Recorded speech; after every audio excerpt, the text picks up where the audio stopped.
CPIM Kayamkulam area committee അംഗമായിരിക്കെ ഭാര്യയുടെ ഗാർഹിക പീഡന പരാതിയിൽ പാർട്ടി നടപടിയെടുത്ത് പുറത്താക്കിയ ബിപിൻ സി ബാബു ബിജെപിയിൽ അംഗത്വമെടുത്തു. 1.5 വർഷം മുൻപാണ് ബിപിൻ സി ബാബുവിനെതിരെ CPIM നടപടിയെടുത്തത്. ജില്ലാ പഞ്ചായത്ത് അംഗമായിരിക്കെ ബിപിൻ സി ബാബു വനിതാ സുഹൃത്തുമായി ജില്ലാ പഞ്ചായത്തിന്റെ വാഹനത്തിൽ ടൂർ പോയത് വിവാദമായിരുന്നു. ഇത്തരത്തിൽ മറ്റു സ്ത്രീകളുമായുള്ള ബിപിൻ സി ബാബുവിന്റെ ബന്ധം ചോദ്യം ചെയ്തതിന്റെ പേരിലാണ് ഭാര്യയെ ഇയാൾ ക്രൂരമായി മർദ്ദിക്കാൻ തുടങ്ങിയത്. തുടർന്ന് ഭാര്യ പാർട്ടിയിലും പോലീസിലും പരാതി നൽകി. ഭാര്യ നൽകിയ പരാതിയുടെ അടിസ്ഥാനത്തിലാണ് CPIM ബിപിൻ സി ബാബുവിനെതിരെ അച്ചടക്ക നടപടിയെടുത്തത്.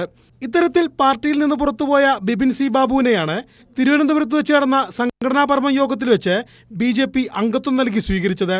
BJP president K. സുരേന്ദ്രനും ദേശീയ ജനറൽ സെക്രട്ടറി തരുൺ ചുഗിന്റെയും നേതൃത്വത്തിലായിരുന്നു ബിപിൻ സി ബാബുവിന് അംഗത്വം നൽകിയത്. 1.5 വർഷം മുമ്പ് പുറത്താക്കിയ ആളാണ് ഇപ്പോൾ രാജിവെച്ചിരിക്കുന്നതെന്നും പാർലമെന്റ് തെരഞ്ഞെടുപ്പ് പ്രവർത്തനത്തിലടക്കം ഒരു പരിപാടികളിലും കഴിഞ്ഞ 1.5 വർഷക്കാലമായി ബിപിൻ സി ബാബു പങ്കെടുത്തിട്ടില്ലെന്നും CPIM കായംകുളം ഏരിയ കമ്മിറ്റി വാർത്താക്കുറിപ്പിലൂടെ അറിയിച്ചു. കൈരളി ന്യൂസ്, ആലപ്പുഴ.